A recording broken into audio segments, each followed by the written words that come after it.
Officers on the pursuit call. Suspect vehicle was last seen heading north near the power station. Containment will be set up ahead of his last known direction of travel. This call is still code 6. Handle on TAC 3.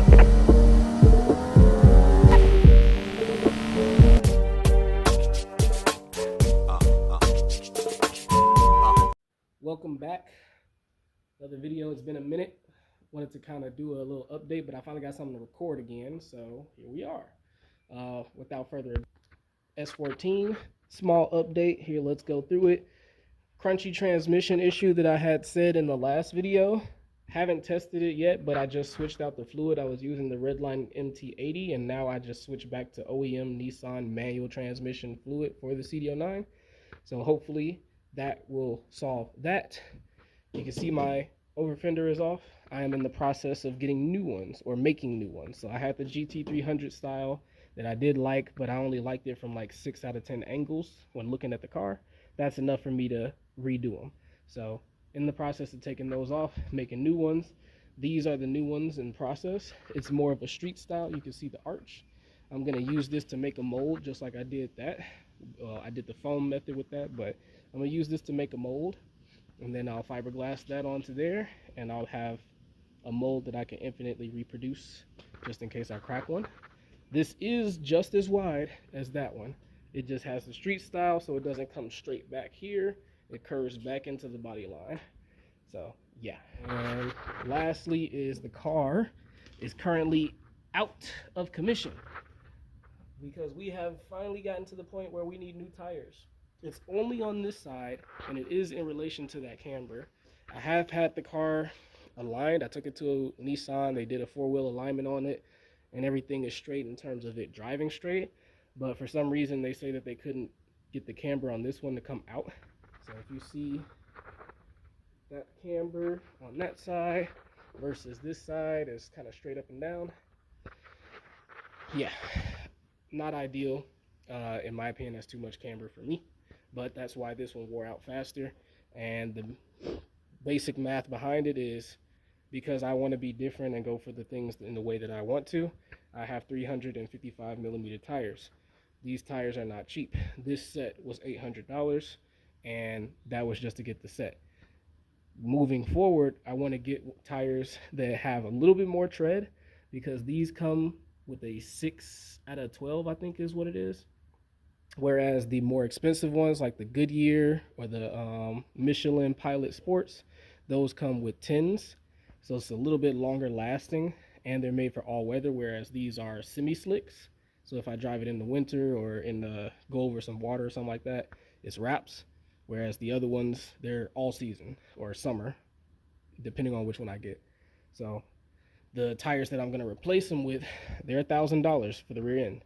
That doesn't include mount and balancing. The place that I recently had mount and balance the wheels charged me $300 per tire. That's $1,600 for new tires in the back. That's expensive, and that's why the car is going to be sitting here for a little bit. But yeah, into the video. So this is going to be focused on the rear end. The only thing that I have remaining back here that is still factory to the car or still original to when I bought the shell is the differential and axles. Everything else has been switched out and is new back here. So differential, I got it when I got the shell. It was already welded, and I hate it. Now that I'm able to actually drive the car for what I plan on doing with it, which is weekends and street track, I hate this welded diff. So that's going. The axles, I think, are already on their way out. At 70 miles an hour, I get a vibration on this side, and I think that this one is clicking because whenever I'm reversing or something like that, I hear a low-end clicking noise when it's in motion. So I'm pretty sure these axles are on their way out. Two birds, one stone, new diff, new axles at the same time. Stronger, upgraded, no longer have the welded diff, and everything can kind of get a little bit better. So I'm pretty sure that if you are privy to the S14 or any S chassis in general or Nissan in general, this is a upgrade that's not uncommon. There are videos out there, but like I said, I just finally had something that was worthy of being recorded. This is a 350Z manual transmission, VLSD, and axles. This bolts up to the S14 with the conversion kit. The axles bolts up from what I've been told, and the actual differential mounts in the same way, but you are going to need conversion bushings, which are these. I got these from GK Tech. Once you put those in there, it bolts up and you're good to go. The VLSD is way better than a welded differential for a street track setup, and it's a lot easier to drive in the whole, in low traction situations. For drifting, that's good, but my car is not made to be drifted. So this is what's good. The other thing is the gearing ratio between the manuals and the automatics are different, so be wary of that. Also be wary of which one you get. There's the open differential, there's the LSD, and then there's the VLSD. This is the VLSD. So when I was driving the car, I realized that I had the axle problems, I had the vibration at 70 miles an hour, but I also felt like the final drive was really limiting compared to the power behind the RB and the transmission.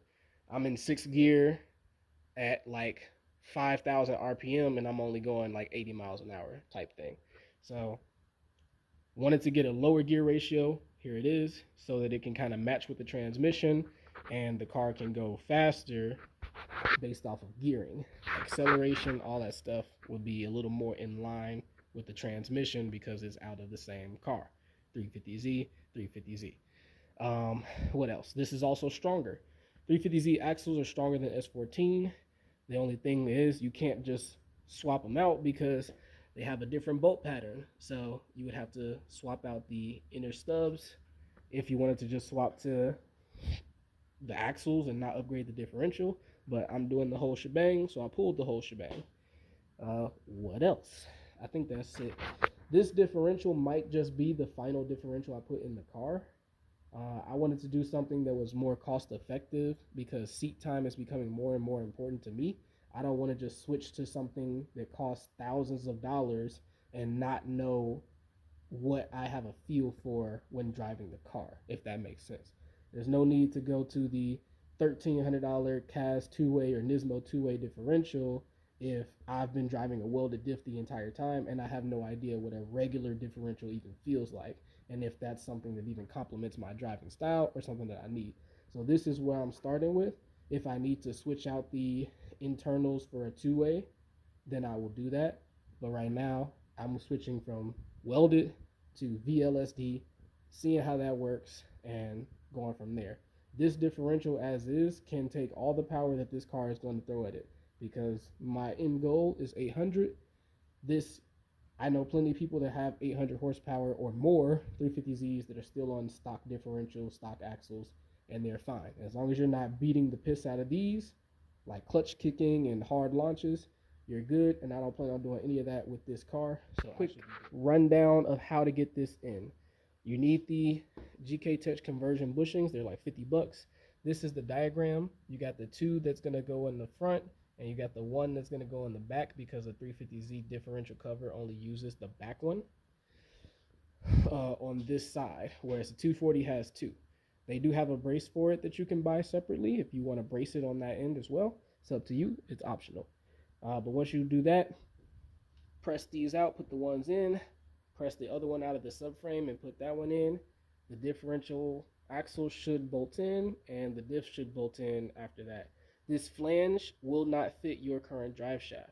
What you will have to do is you will either have to replace this flange with one that matches the 240 drive shaft or whatever drive shaft you got, or you can replace the flange on your drive shaft to match this one, or you could do what I'm going to do, which is drill this out and drill out new holes for the stud and nut that will basically sandwich the differential and the drive shaft.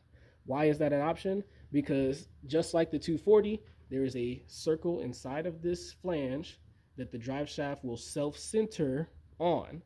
So you don't have to worry about vibrations or centering it. It centers itself. And then you just bolt it down once you drill those new holes. That reduces the hassle of sending this out or sending the drive shaft out, waiting for somebody to do stuff, and then sending it back, putting it back together and all that. You just drill them out, bolt it down, you're done. So that's what I'm doing. But all in all, that's what this video is going to be about. I already got the lug nuts loose, so I am going to raise this up a little bit, get it off the tires, put it on some stands, and then we can start taking this apart. I want to let you guys know this is how you're getting access to the axle nut. There's going to be a cap just like that, and there's going to be a cotter pin just like that. Pop the cotter pin out, take the cap out. That'll give you your axle nut. These are 36 millimeters. You will need a 36 millimeter socket to get this off. The ones on the Z axles are 32 millimeters. So keep that in mind.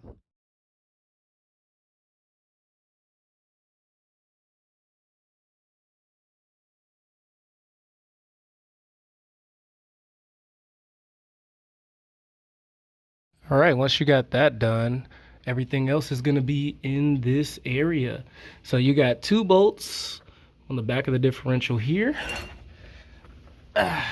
You got 2 bolts on the front of the differential. That gets the differential out. For the axles, you have 3 sets of double, bolts and nuts on these axles each side.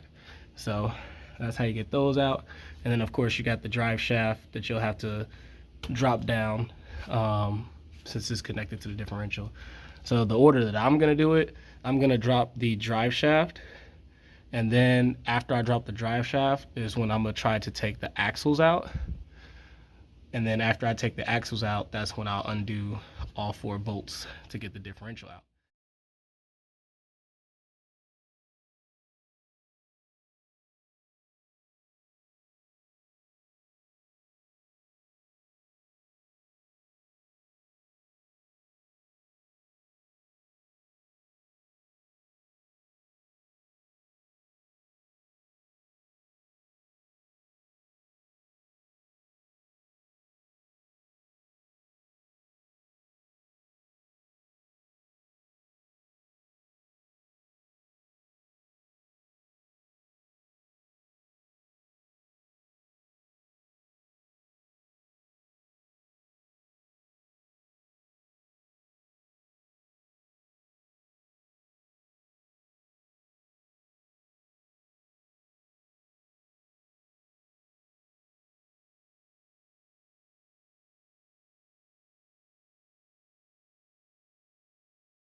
Now that I got the axles out, I think that one was fine. It just was missing a bolt. And this one needed to be replaced. As you can see, I think this was part of my issue, all of this, because this was no longer sealed. That just fell off when I took it out. So this axle 100% needed to be replaced. The other one, maybe not, but we're upgrading, so might as well.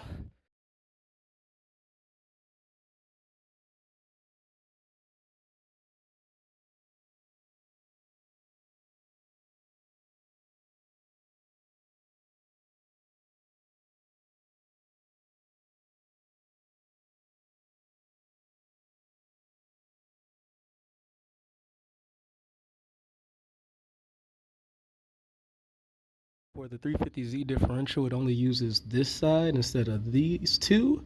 So you only need to take this one out. You don't need to take this one out unless you have one with the dual, like an extra, like the aftermarket cover that does both. I just have the one, so I'm only taking out the one. What I'm gonna do is I'm basically gonna hammer in the lips of the metal outer shell and then try to hammer that all the way through. So we'll see how that goes. If not, it'll be a different story, but that's my method. Okay, about 4 days later, I'm at the point where I'm basically just cutting it out.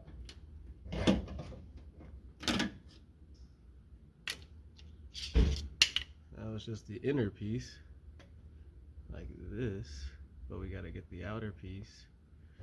This is how we get the outer piece out. Cut it out and be done with it.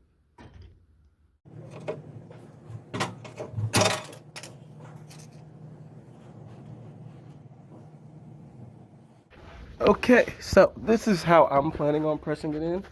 So first thing, it's supposed to be off center, 2 millimeters off center from the back. So that's what we have set up. It's a little bit off to the right.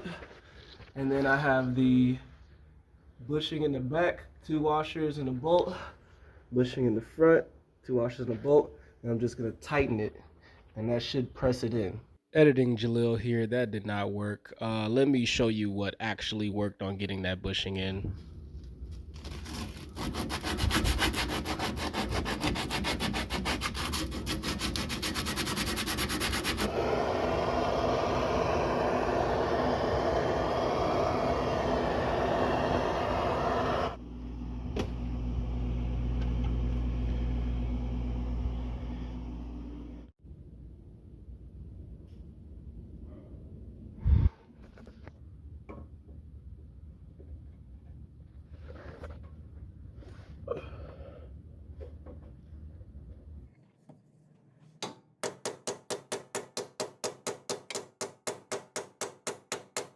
The bushing in, it's time to actually put this stuff in.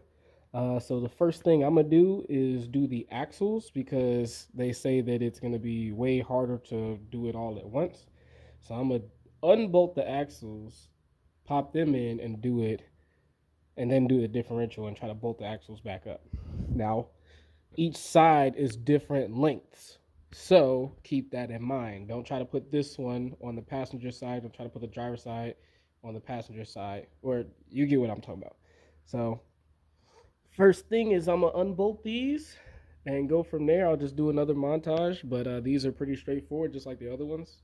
Bolts, stick it in, slide it all the way through, bolt, and you're done.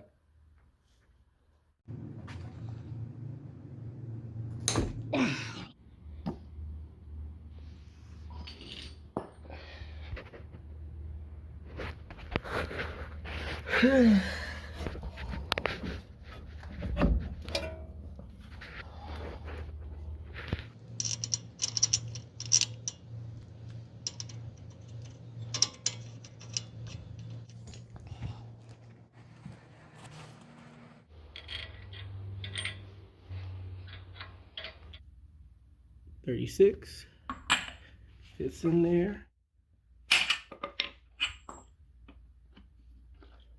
That's the easy one.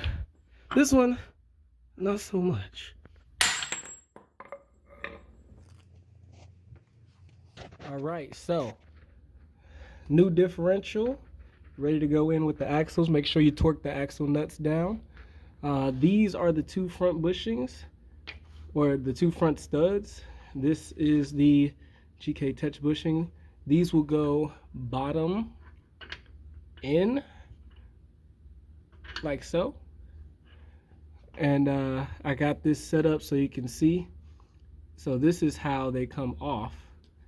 You got the top washer thing, you got the main bit, and then there's a bottom washer. But this is how I'm going to set it up. So the bushing will be in the differential. You'll have 1 washer on top, 1 washer on bottom, and you reuse the same hardware. But first step is to get this in position. We want to line up the back bolt.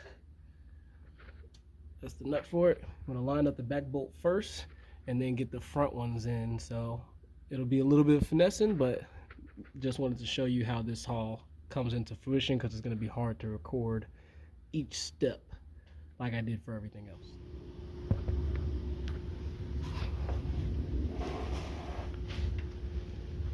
Got that one in. Got that one in. And this is the test. They're not tightened down, but let's see. All right, so this is the S14 drive shaft, unmodified, that goes to a S14 differential. Unmodified. This setup on this drive shaft is for the S14 and the S14 diff right now, none touched. This is the 350Z diff. You can see that they do self-center on the 350Z flange. However, the holes do not align with these holes. Even if you twisted it, you would see that it's still off. So you have to drill those holes. But yeah, so that is just to go to show you have this lip, and this lip still fits in that hole. And so I'm going to mount this, mark the holes, and then I'll drill those out so that this can bolt up. Impact.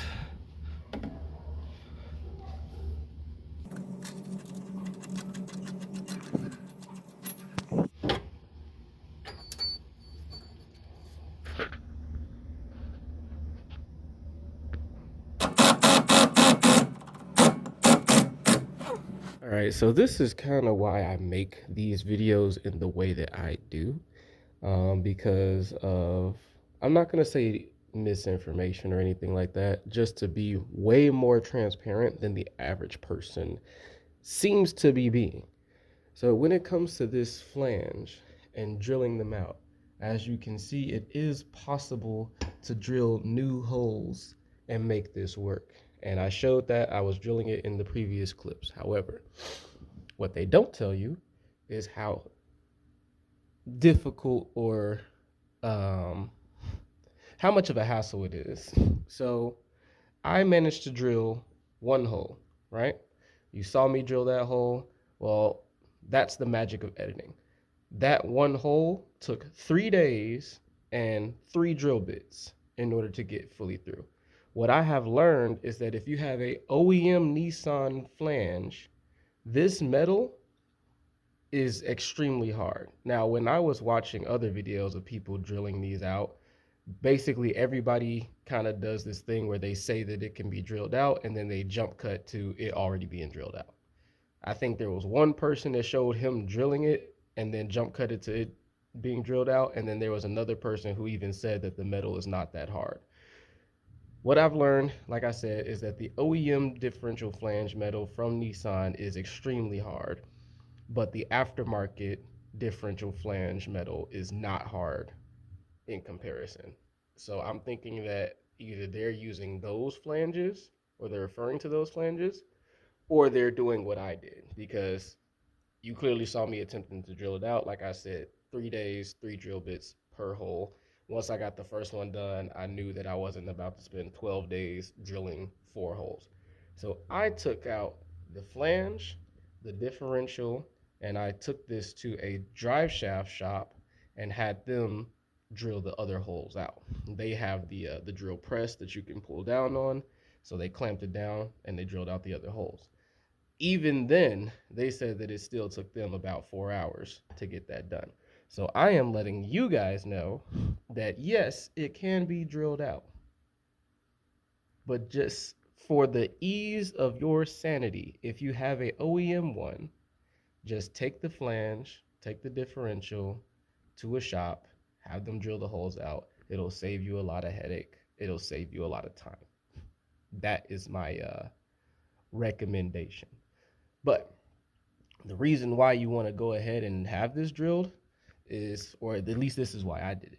If you swap this side of the differential, this pinion piece, if you swap this to a 350Z one and you made it to the 350Z flange, you can now only run 350Z differential and 350Z drive shafts.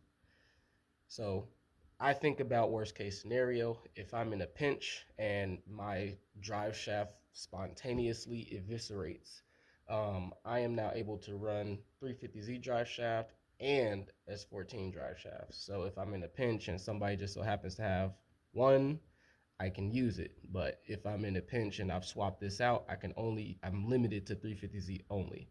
But right now, 350Z or S14, both of those are going to work on my car, interchangeable, that type of thing. So I'm going to put this back in the car. This was the last piece that was needed. Got to add a little bit of differential oil since it drained out, and we'll just test to make sure it's all connected and working.